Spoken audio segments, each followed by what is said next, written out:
Good evening and welcome to the Livonia Public Schools Board of Education Committee of the Whole meeting for Monday, November 10th of 2025. This evening we have our Vice President's going to be our secretary. Madeline is out this evening. So we're going to get started right away with our agenda. And we're on item 1, audience communications. And I have one blue slip this evening, and I have Mary Martinez. Mary, would you like to come up? And you have 3 minutes, so just to let you know. Oh, right over here would be great. Thank you. And sure, you can sit right there, and then if you tap that little face, it turns green on the mic. Do you see that on the mic? There you go. Now, and you have 3 minutes, Mary. Good evening, school board members and superintendent.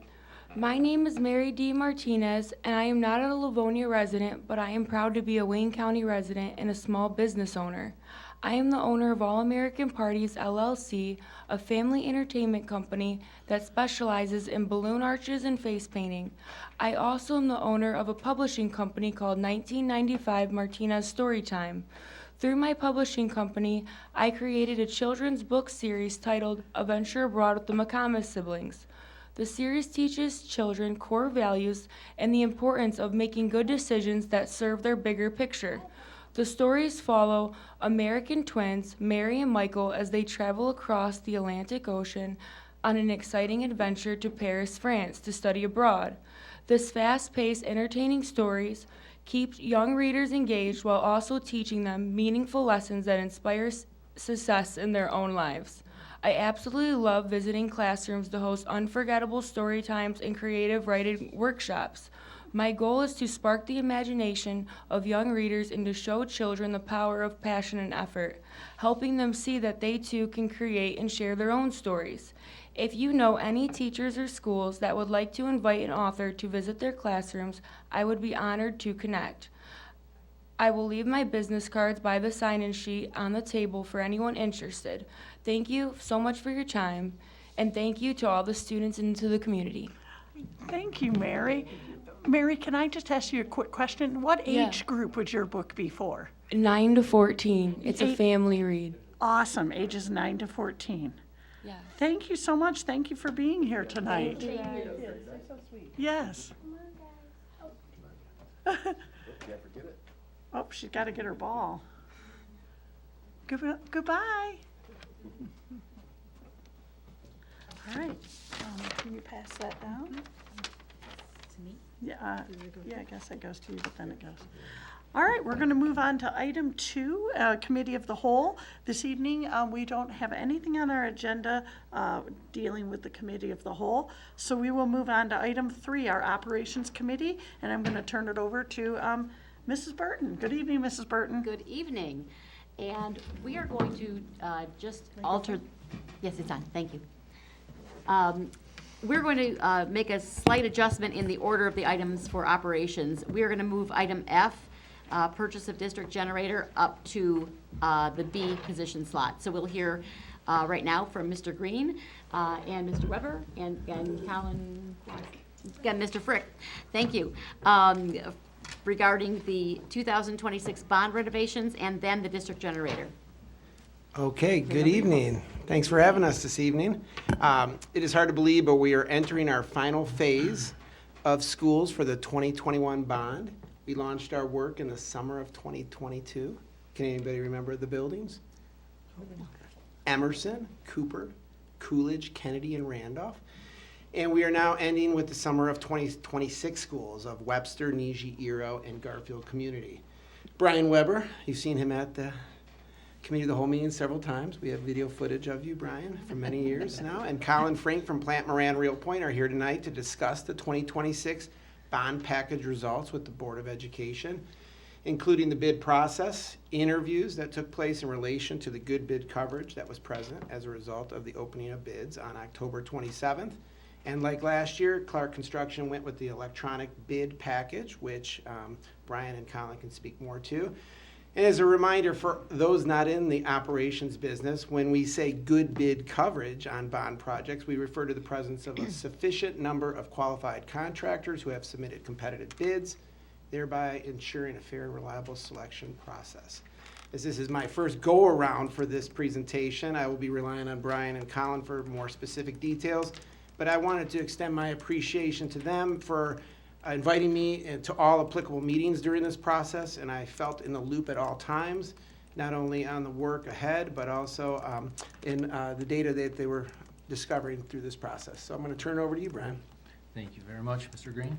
Appreciate you having us once again tonight for Phase 5 is what we're calling it, our final bid packages, Mr. Green had noted. So yeah, great news tonight.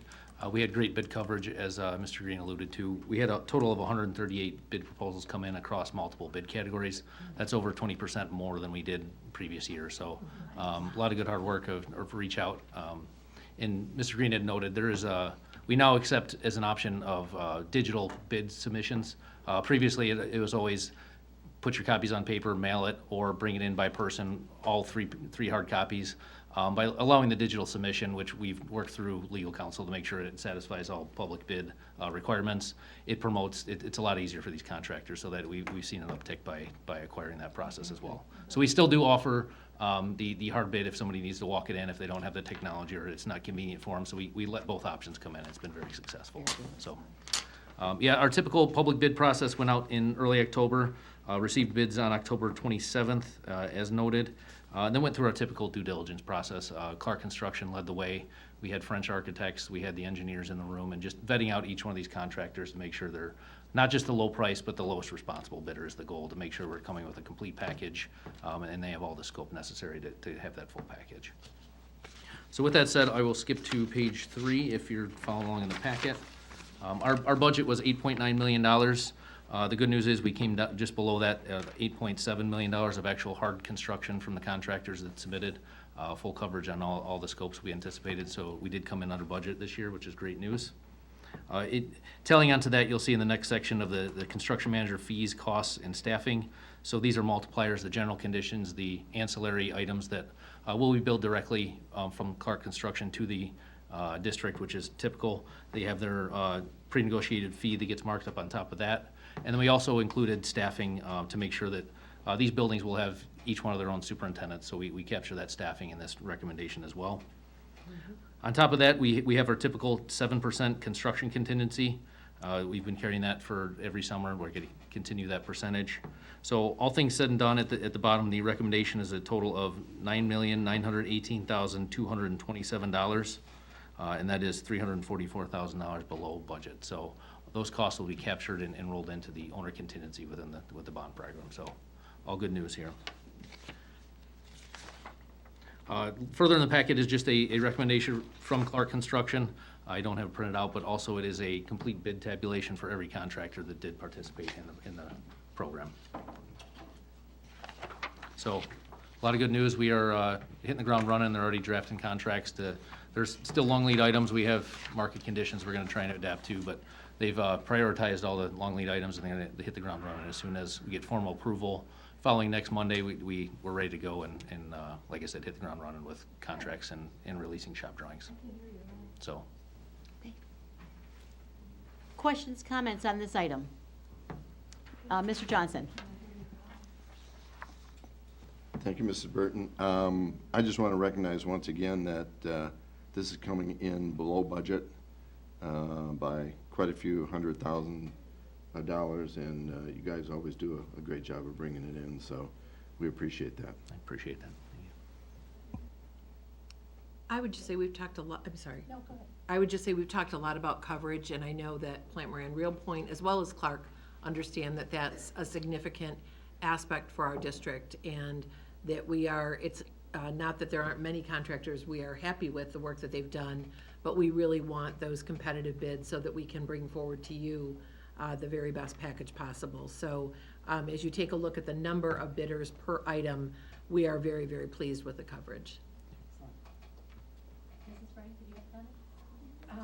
A little bit of that, but just was going to say, because you've been through this so many times, as Bill said, you've done this, these are the last schools, just lessons learned, and do you feel like it's different now because of all the lessons that we've learned along the way? They're basically getting the same upgrades that the other schools are, as well as lessons that have been learned along the way? There is. There's obviously a learning curve with that same scope. Working with Clark Construction, putting together estimates, they can flag things that are outliers when we're putting design. Every building's unique, so inherently there's different scope for those buildings. In those buildings have different needs. It's a matter of trying to prioritize and addressing those ones that do need that attention, and reeling back on the wants that aren't necessarily high on the priority list, and making sure that we are being responsible and having flexibility to make sure that we are staying within budget on these. Especially at the end of the program, it's not as if we were loose earlier, but there's a lot less room for error with less funds in the kitty, that there's not much cushion. If you go over, there's not many recovery options at Yes. this late in the game. Yeah. So that was part of the mindset as well. Yeah, great. Other comments, questions on this item? This will be a voting for next week? Yes. Okay, great. All righty, we are going to move on to what's listed on your agenda as item F, but it is, we'll move it up right now. Purchase of district generator for central office complex. Appreciate you reorganizing the agenda. Mr. Francis wanted Mr. Weber, Mr. Frank to wait to the end, but thank you for moving them up so they could go home to see their families this evening. As we've discussed multiple times, in the case of power outages, our central office generator needs an upgrade. Currently, we are able to maintain district operations in case of a power outage at this complex, but only for portions of this facility. So we're bringing forward to you tonight a proposal that we'll speak on that for an upgraded generator for central office that will significantly enhance the district's emergency preparedness and operational reliability. The current generator will remain in place as a secondary backup, offering additional support if needed for the system. We held a formal bid, and 6 proposals were received and reviewed by PMR, French, and LPS, and the team recommends awarding the contract to Innovative Energy Solutions for the amount of $435,000, and that would be an item for vote next week. But if Mr. Weber and Mr. Frink want to speak more on this process, we can go from there. I have a couple things I can add. Hard construction for this came in at $395,500. And construction contingency is $39,500, which totals to the $435,000 recommendation. And then I just wanted to highlight, we did go through the normal public bid process. Mr. Green highlighted that we did get six bids for this scope, which was actually really good coverage. And then we did come in under budget for the project as well. But he covered the scope very well and didn't leave a lot for me to add. Could you talk a little bit about lead time? Yeah, so we did highlight those in the post-bid interviews with the contractors. We received favorable lead times compared to what we were thinking they were gonna be. Once we get through the final contract, we can finalize those. We are hoping that it can be a summer project, but things can change quickly, and we just aren't quite ready to commit to that yet. But if everything goes as anticipated and communicated in the post-bid interviews, it should be a summer project. And just a little more, we've been experiencing generators are one of the items, heavy switch gear. They're up to a year, as short as a year ago, so it's been fluctuating. That's why we want to make sure, get the contract out there signed, and they can get their purchase orders. There's variables out there. It fluctuates pretty drastically right now, so. Mr. Weber and Mr. Frink, do you want to speak a little bit about the generator we currently have and what we'll be using that for? It's my understanding it's going to be a backup for our current systems, as particularly in the area of IT, but. Yeah, so the generator we are installing will be able to power the entire building, including the server room. In case of emergency or a generator failure, the second generator is there for redundancy and will still power the server room in that case. So you will never, or in a double failure, you could lose it, but in a single failure, you won't lose the server room. And the thought behind it was the generator is already in place, the infrastructure is already there, it's already hooked up, you're not losing anything. It would actually cost to get rid of it. Might as well have a secondary backup that is still in place. If generator fails, you have that second one ready for you. And this is obviously really a significant issue. For some reason, this particular facility has lost power more frequently than really most of our schools. And so you may remember a few years ago, before we put in the current generator, we actually couldn't run the school district. We didn't have our bus office powered up. We didn't have access to student records, and it really stymied us. And since that time, we have the generator, but it really only runs the superintendent's office and the finance office. And so folks on the second floor didn't have access to their computers, to air conditioning, et cetera, and so they would have to work off-site. And so this will really allow us that opportunity, that especially if we are the only facility down, that we can keep the rest of the district running. So it's something that we think is really important. We tried to go with a partial. I think that was really the more cost-effective option at that time, but it really hasn't been able to serve us in the way we need it to. Other comments or questions? Mr. Johnson? Thank you, Mrs. Burton. I may have missed it. Does this include the installation, I mean, the electrical work and, Yeah, this is a complete project. okay, and it's gonna be right next to the other one? Yes. Yeah, it will be right next to it. We did look at decibel levels. It's very similar to the exact one you have right now, so there shouldn't be any change in the noise, the additional noise. There's gonna be some additional noise, but no more than you would have right now. Okay, great, thanks. Any other comments or questions? Yeah, my only thought, Mrs. Oquist, along the line of what you were saying, is it's not that this building is any more or less important than any other, but if this building is without power, we can't run transportation, we can't run our phone system, we can't run a whole lot of other systems that impact every building. So this one goes down, they all go down. Absolutely. So And we to can't not have have the that. servers backed up is a significant issue as well. Yeah, that's a problem. Yeah. Yeah, so, alrighty. We'll put this on the agenda for, Mrs. Frank, we'll put this on the agenda for next week for a vote. Alrighty. Thank you, Mr. Frank and Mr. Weber, for both being here, and you guys can hang out if you'd like, but you can also go home if you really want to. Thank you. Thanks Thanks again. for Thanks having for us. being here. Have a good evening. Have a nice Have a evening, nice folks. night. Next item on our agenda is item C, the purchase of hydration, no, I'm sorry, going back up to item B, purchase of bulk salt. Mr. Green? Okay, well, thank you. As we see, the weather in Michigan can quickly turn on a dime. Yes, it can. As you read in my memo for this evening, I appreciate you taking time to do that, and for our public, you can find those on our website as well. We're requesting a purchase of 1,000 tons of road salt from the Detroit Salt Company to supply our 25-26 winter needs. The cost is $63.97 per ton, and this reflects an increase of $3.62 per ton from last year. Bulk salt purchases enable our district to be properly prepared for winter, the freezes that may occur, and have enough salt on hand to keep our facilities safe for all. We usually like to have a little more than needed, because if we ran into an emergency, as we were just talking about earlier, getting that salt on an emergency basis would be quite challenging. This is an annual request, so this isn't something that is new, as you know. This is an annual request of the Board of Education. And amounts vary by year based on the current inventory, which is related to, obviously, the need from the previous school year. And so we were asking to bring that forth next week at our meeting, which would be an amount of $63,970 to the Detroit Salt Company. And funding for this would be out of the general fund. Okay. Comments or questions? Mrs. Frank? If, you said we usually order more than what we use, so can we save that for the next year, or is it, Yes. so that, Yes. and then we only purchase Correct. what we? So right now, we have about 900 tons on hand. Carl and Harry didn't want to wait all for me, but they have sheets that they keep track of, and they actually review at Ms. Smith's finance office about when they do a drop, how much did they use.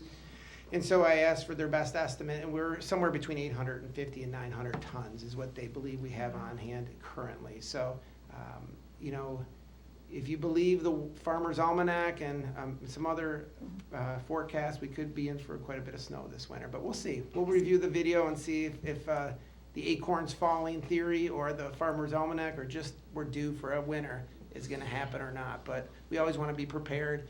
And in all honesty, we talk about this every year, but keeping our facilities safe for our families and our kids, that is the first thing that Mr. Francis and my bro would hear if we're not prepared. And so those teams are out early, making sure our sidewalks and our roads and our parking lots are safe for our families, so.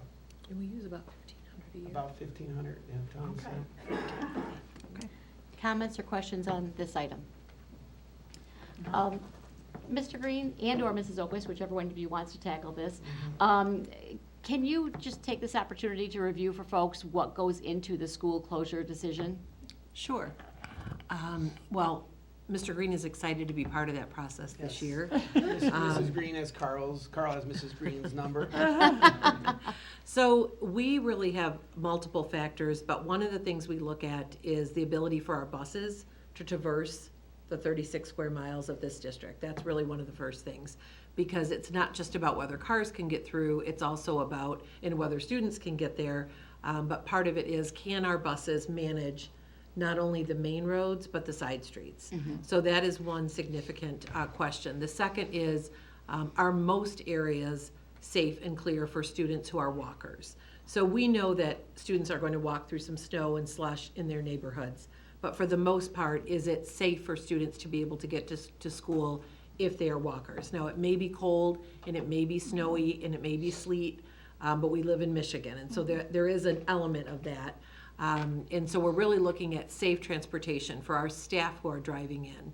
Are the roads, for the most part, we're normally out sometime between 3 and 4 a.m. We're actually driving the streets in Livonia. We're not necessarily driving beyond that, so folks who live further out, that's obviously impacts their particular route, but we drive through either north or south, east or west, and take a portion of the district, and then we do collaborate on that decision. We also don't hesitate to talk with the city or with the county about what areas are going to be prepared ahead of time. So if we know we have an impending storm, we're checking to make sure that they are laying down the salt. If it's the appropriate temperature, that can be helpful. And then we're taking a look at wind chill factors and just the overall conditions. So those are the primary things that go into it. Can we transport kiddos safely? Can, for the most part, parents and staff travel safely? Are we able to get parking lots and sidewalks cleared? So sometimes if you get a heavy early morning snowfall that starts at 4:30 or 5 a.m. and it's coming down for 3 hours, it might look fine at 3 a.m., but by 6 a.m., the parking lot has several inches. And so it's really the conditions of our facilities, sidewalks, parking lots, as well as the exterior roads, both county and city. So those are the factors we take into consideration. We actually are out there driving it and monitoring it. So it's not a matter of looking out the window and checking that out. So I certainly appreciate Mr. Crockett and Mr. Roberts, who are out there, and we're often talking to one another saying, have you been on 5 Mile? Have you been on Middle Belt? What did you think? And then we make a decision, and we really, really try to make that decision early enough. Our goal is by 5:30, so that we can get the message out to high school parents, we can get the message out to our bus drivers, and communicate that out. And we really use all forms of communication, from the TV and posting it on the different news stations to Twitter. We definitely gain a lot of high school followers, usually around December or January. And then we utilize Facebook and so on. So Okay. those are the primary things that go into it. Certainly, it's always a judgment call. We make our best. We make our best judgment. Rarely, but more often lately, we're also looking ahead, and we consult with meteorologists. So if we do make the call ahead of time, we are not making that because we've looked at our Google Weather app. We are making it because we have actually met and talked with, on a virtual meeting, meteorologists in the area, and there are 2 meteorologists that we use primarily, and then we talk with surrounding districts as well. Excellent. And I've had many people make the comment to me that they're thankful for those early calls. I mean, Yes. there are times when we absolutely know by 10 or 11 o'clock the night before what it's going to be. And if it's just going to be unsafe, Right. then we're able to make that call. Yes. Yes. Absolutely. All righty. Absolutely. And Mr. Green, I did have one other question. It looks like it's about a 5% increase in the price on that salt. I don't remember from year to year how much it costs. Is that much of an increase normal? Do you know, or you may not even know? I know our number of dollars we've brought to you in the past has been significantly different, and most likely higher in the past, because we've asked for more tonnage in the past, but I don't have that exact number in the past. But from what Mr. Lau and Mr. Roberts told me on the history, there's been years where it's been considerably more than this price. So I would imagine it's market fluctuation and supply and demand. Yeah, That sets and that it's one of price. those things that when we're buying it in this large of a quantity, what the price is Yeah. what the price is. So just curious with that, so. All right, thank you. Any other questions or comments on this item? Nope. All righty, and we'll put this on the agenda then for vote next week. Oh, consent agenda? Yes, that's fine. Is that, that's fine with me? Is everyone in Yeah, is agreement on everybody that? okay? Absolutely. I know, it's a heavy one. I Yeah. know, I know, Dave. Yes. I'll be getting a text from Mr. Roberts. Will they approve it? Is it going through? Yeah. He lives and breathes this. Yes. I've never seen a bulk salt purchase not go through. All righty, on to item C, the purchase of hydration stations.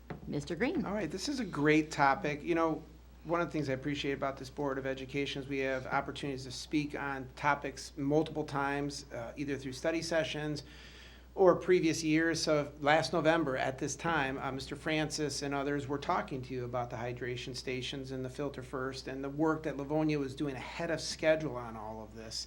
And so this was going to be that, when they presented last year, it was basically the first phase. So our department's bringing a recommendation rationale for continued work regarding the installation of hydration stations as part of the Filter First initiative from the Clean Drinking Water Access Act.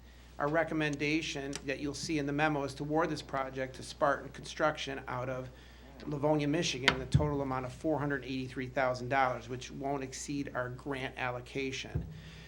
We did not have good bid coverage. As you just heard earlier, we had great bid coverage on our construction projects in our bond work, but we did not have great bid coverage on this, as we've only received one bid. So we had Ms. Smith and Ms. Williams in the finance office reached out to the Michigan Department of Environment, Great Lakes and Energy, otherwise known as EGLE, and we are cleared to go with one bidder, and there's several reasons. One, it's a really busy market right now for this kind of work because the law goes into effect in the summer of 2026. And some companies with prevailing wage and others don't want to get involved. And so this is not uncommon. I was actually on a town hall with MSBO just shortly after this bid ended, and other districts are experiencing the same dilemma. So we had a choice. We could go out and rebid, or we could get approval through Eagle. And because we've had this company out in the past, they have a great reputation. They did the building back here. Is it called the AMCO building? Still an ARMCO building. And they have a great history working with our school district. And based on what the total dollars were, we weren't getting like ripped off, so to speak, in the market. We were cleared by them to go ahead with that. So we feel confident, based on their past history, that this will be the next step in our phase, with the schools' focuses being at Cleveland, Coolidge, Franklin, Hayes, Stevenson, and Webster. And again, this is going to be one of those items outside of this approval to get going on the next stage that I will continue to bring to the board on our progress. As I spoke in previous meetings, we have a water management plan. We have signage that we'll be talking about, so there'll be future study sessions where we'll have discussion items on that progress. So I would anticipate the next progress update will be after the new year, and we can maybe share with you some of the signage that we'll be using and some of the other pieces of communication on this. But at this time, we need to continue this work to meet our criteria of meeting the one hydration station per 100 children in our buildings. That was one of the photos that Mr. Green shared with you last week. One was of the next item, which we're going to talk about as far as the safety shades, but also the hydration system, so you can see those side-by-side stations. Comments or questions on this item? Mrs. Frank? Just because we've talked about this several times and we talked about it in the study session, but because it's kind of going to be an ongoing purchase, do we ever put this on consent agenda or no? Because we've done this a couple different times? Or do we need to make it an item? I don't know. I'm just We asking. can put whatever we want to on a consent agenda. I don't know. I would hesitate because it's not a recurring purchase. Okay. Like the bulk salt is something we have to do every year. Okay.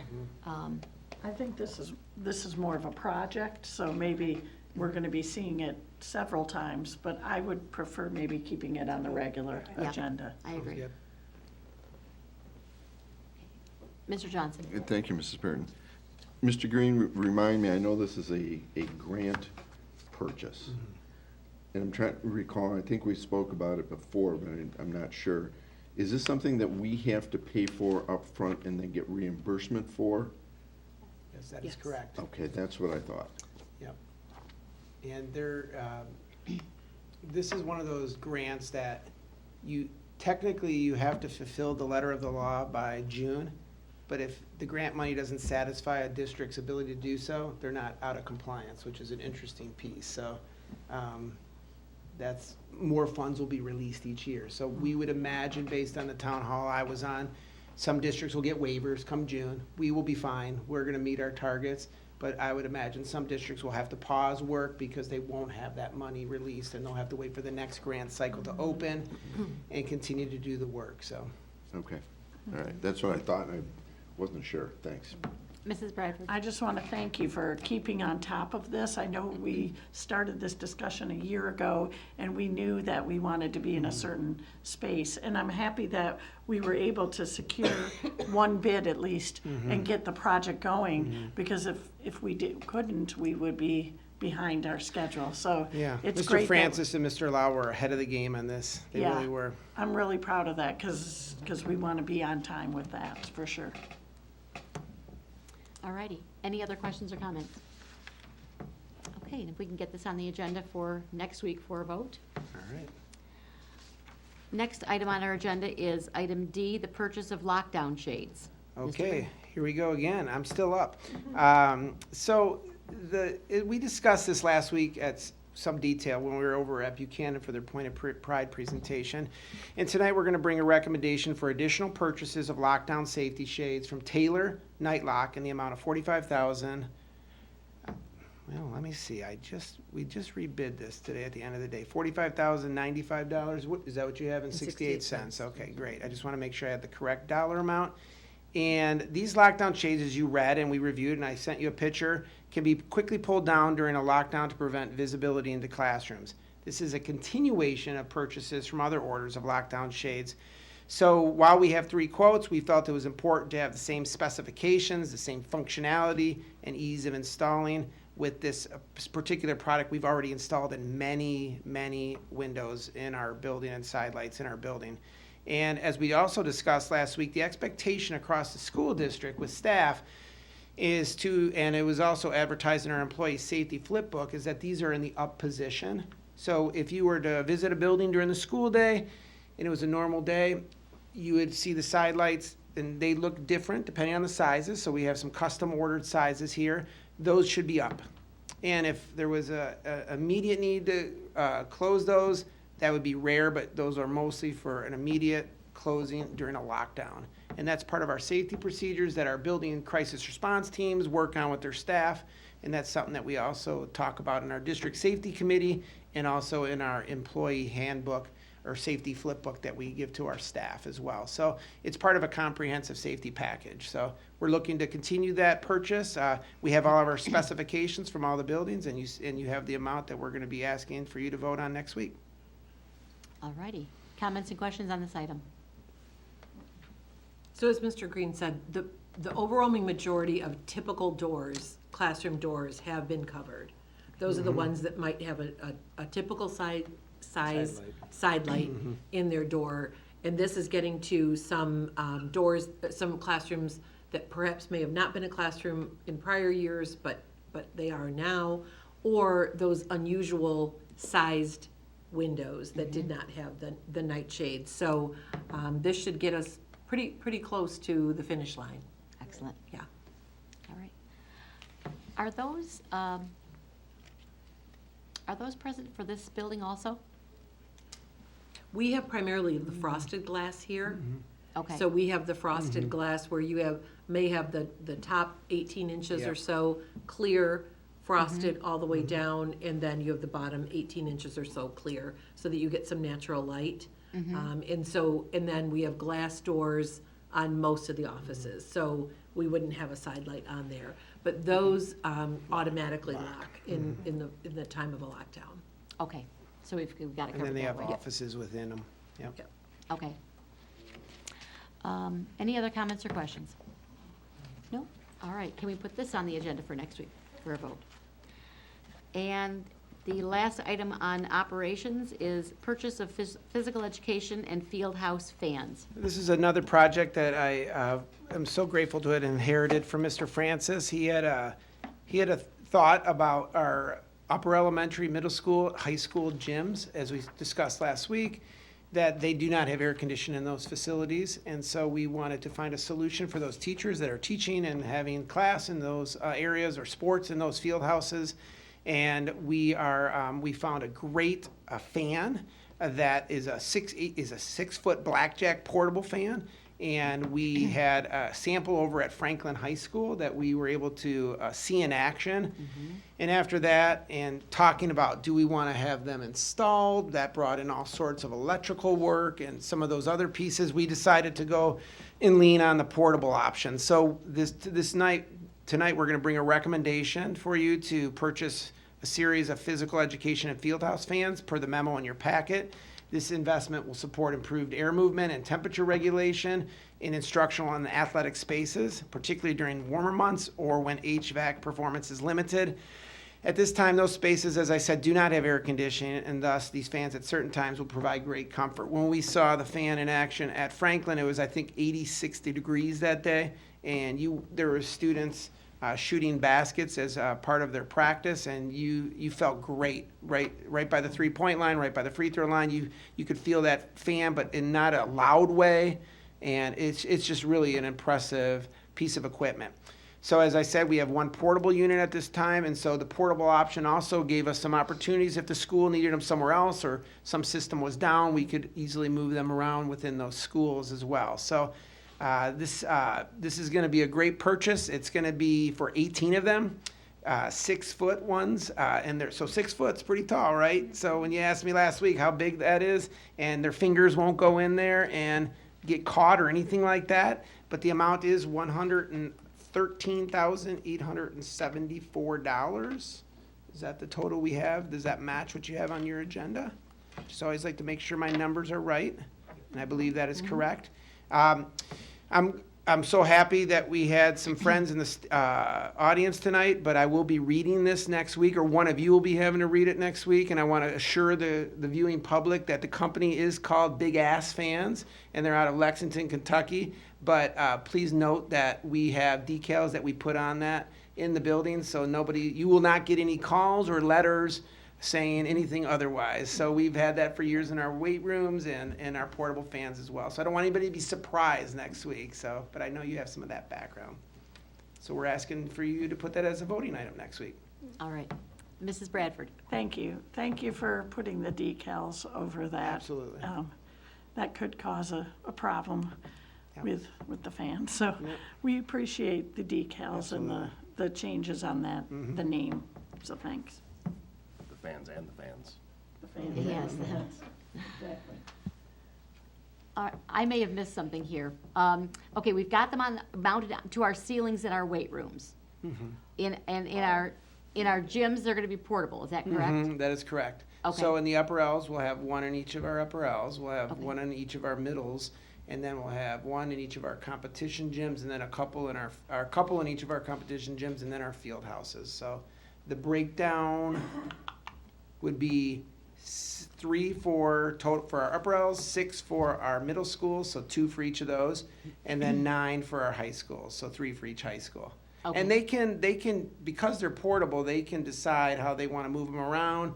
When I was talking to Dusty over at Franklin, that'll give them a lot of options, because they know their schedules better than us necessarily dictating that they all have to be in one spot, so. Do you want Okay. to share a little bit about why we went with the floor-based fans in these areas Yeah. as opposed to the Yeah. ceiling? When- That's where my Yeah. question is. Yeah. Are we going to Yeah. get adequate, That was Yeah. Right. air movement? Yeah. No. So Oh, when Phil and I sorry. went over to Franklin and we met with the vendor, and we first of all talked about, just from the financial end of things, if we were to go and put these in our field houses, we would be running into a lot of the equipment up high that folds up into our field house ceilings. And if we were to put them in the competitive gyms as well, we would be looking at a significantly higher dollar amount with electrical work and such. And so if down the road, we wanted to do something different in those areas, this would be the most economically responsible decision to make. We would be getting into some fire code issues. We would have had to change some of the pull areas and things like that. So I don't know, Phil wants to chime in from the sidelines, but when we were meeting, it sounded like the scope was getting a little too much. And then what was also impressive was just the physics of the conversation, and that the temperature gets stuck at different points or different temperatures at different levels. And so what happens with this fan is it's able to circulate and bring cool air down and move the air around. So it's quite impressive. I was a little bit of a skeptic when I went there, and I couldn't believe what I felt at Franklin from the difference. So that's why on the portable. But Okay. It really made more sense. In the field houses, when you think about the volleyball systems that, in the basketball nets that get lifted, Yep. the batting cages that get lifted, there really wasn't a great spot for those. And then when you think about the competition gym, you're playing basketball, you're playing volleyball, and, actually just watching our amazing Lady Patriots the other night, I mean, the ball goes very near the ceiling, and if you were going to get near one of these large fans, that could be very problematic. And I think there just wasn't, in addition to, as you said, the running the electrical may have increased the cost fourfold. And so we felt that this really was the best option to get them there in a relatively short period of time, and also not have to deal with all of the work that would have to be done with the electrical, moving equipment, and so on. It would still give them some relief. yes, absolutely. So, Okay, thank you. sure. And I was not able to be at our meeting last week rather, so I do appreciate the fact that we probably discussed that already. Thanks for bringing me up to speed. No, you're welcome. Mrs. Bradford? One thing I didn't ask about, the sound. Now they're in those big gym areas.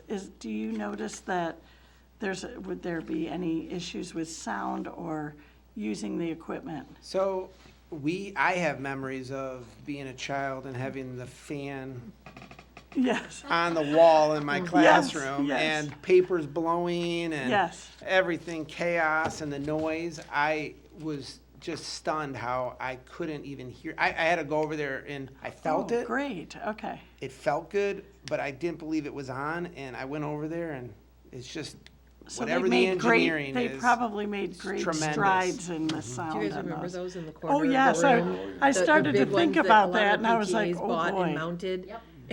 You turned it on. and It was everything so Papers went loud. everywhere. Okay, great. So we'd ask to bring this to a vote next week, and appreciate your consideration. All right. No other questions on this item? All right. And that concludes operations. Thank you for Mrs. your Bradford. time. Thank you, Mrs. Burton. All right, we're going to move on to item 4, the Finance Committee. Mr. Johnson? Thank you, President Bradford. I have confirmed with Mrs. Smith that we do not have anything under finance this evening. Thank you very much. Moving on to item 5, the Division of Instruction Committee. Mrs. Acosta is not here. Mrs. Frank? Nothing from the Division of Instruction. Thank you, Mrs. O'Brien. All righty. Moving on to item 6, Board Policy Committee. I'll turn it over to Mrs. Frank. Thank you so All right. much, President Bradford. We have 2 items to bring to you tonight that we talked about at the study session. First is Board Policy and Administrative Procedures, JD, Student Code of Conduct. And we have Mrs. Keats and Mr. Etu here to discuss this with us. No, it's not. Sorry. Should I start over? Yep, go ahead. Yes. Okay, board policy. We have, our first item is Board Policy and Administrative Procedures, JD, Student Code of Conduct. And we have Mrs. Keats and Mr. Etu. Thank you, Ms. Take Frank, 2. very much, There and you good go. evening, everyone. Before we get started, we do have paper handouts. Does anybody want the paper handouts? Are you good with your computers? I'm good with the computer. Perfect, they're here if you need them. We are bringing forth to you a possible update to Board Policy JD, Student Code of Conduct. As you know, within this board policy, there are a lot of categories. We are focusing on one of them, that's electronic communication devices, and you can see that in your packet for you in terms of what we're recommending for those changes. Before I read through it with you, we are watching the state in terms of what they're bringing forward from the House and Senate in terms of cell phones or electronic devices within our schools.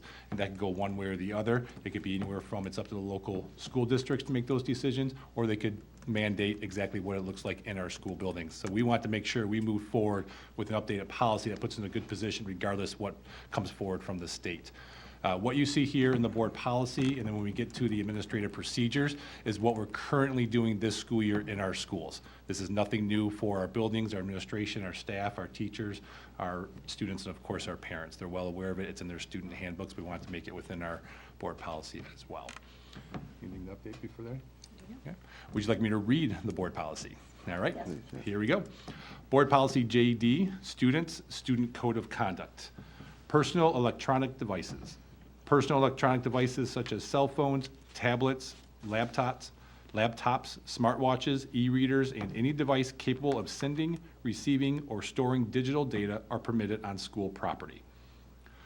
Personal electronic devices will not be permitted for use during instructional time unless approved by the classroom teacher or the school administration. In accordance with the district's LiveNet policy, appropriate use of technology, use of personal electronic devices to access or view internet content that is blocked or prohibited for students is not allowed on school property or during school-sponsored activities. See Administrative Procedures, JD, Personal Electronic Devices for additional information. Are there any comments or questions about policy JD? Just to make sure the public is aware, and you alluded to it, Mr. Etu, we did not wait for legislation or the threat, frankly, of legislation on something like this. We've had these types of policies in place for many years in Livonia Public Schools. Correct. We've revised them as we've seen fit based on age groups and based on what we know is educationally appropriate, academically appropriate, and still safe for students. And those things change over time. But we have not been waiting for legislation on this. We've been doing this for a very long time. This is just the most recent revision. Correct. Thank you. Here comes Mrs. Bradford, President Bradford. Why, thank you. I just wanted to say I'm happy to see that the bulk of the what or how that's going to happen is in the administrative procedures, because I feel that way you have more time to change. If we need to make a change, it'll be changed by administration. So I like the fact that most of the bulk of what's going to happen with it is in the administrative procedure. So thank you for that. I appreciate that. Great. Anything else? Are we going to go through the administrative procedures or not necessarily? I think it's helpful, I think it's just helpful to just give a high-level overview. Mrs. Keats, I think it was helpful for our community to know the policy for elementary and where that stands, and a couple sentences. I don't think we need to go through the whole policy, but just what the policy is for our students with regards to cell phones. Certainly, and the administrative procedures are broken down by grade bands, as our schools are broken down by grade bands. So we start with the pre-K through 4th grade band, and then we have a separate 5-6 grade band for the elementary, which I'm focusing just on those, and we'll let Mr. Etu talk to the secondary. They are identical, but we thought it was important to show that they are 2 different grade bands, as we have our upper L's and our lower L's. Essentially, it's a way for the day. That is the tagline we use in all of our elementary schools. It is currently in the elementary handbook that all parents are aware of, that have access to, so this is no new information. And a way for the day is if they have phones on them or smartwatches or other electronic devices, they are in their backpacks for the day. That is to avoid distractions. It's to avoid accidental usage in the classrooms, and it's just a much more productive way for our youngest learners where their devices are. Yes. Can you speak to medical students with a medical condition? Certainly, and this is for all grade levels. If a student, diabetics seem to be the most common use that a cell phone would be needed to be carried on a student. They are absolutely permitted to do so. It is written into their healthcare plan. That is a legally binding document that we follow, and it is completely approved. Thank you. Mr. Etu, secondary? For secondary, as our students get older, we allow a little more freedom with the use of electronic devices. So for the middle schools, they do have the opportunity to use them before and after school. They do need to be put away once school starts, including the hallways, classrooms, and lunchroom. However, we do allow our building administration and staff to make a determination if that can be amended one way or the other based on their school and their needs from that standpoint. When you get to the high schools, it's even more open. So they can use them in the before school, after school. They can use them in the hallways during passing time. They can use them during lunch as well. But again, not during instructional time unless it's approved by that teacher or by the administration.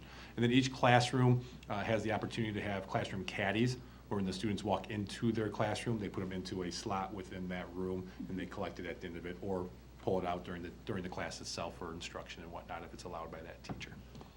That's really helpful. Thank you so much, Mhm. Mrs. President.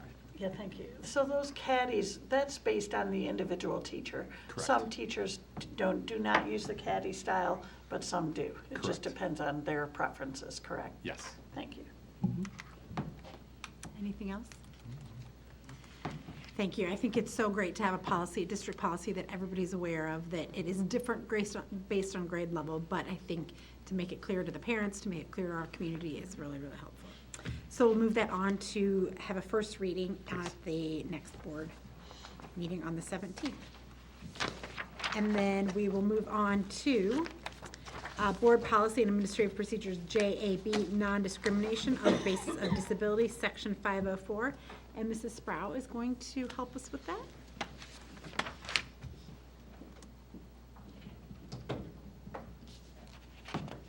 Hello, ma'am.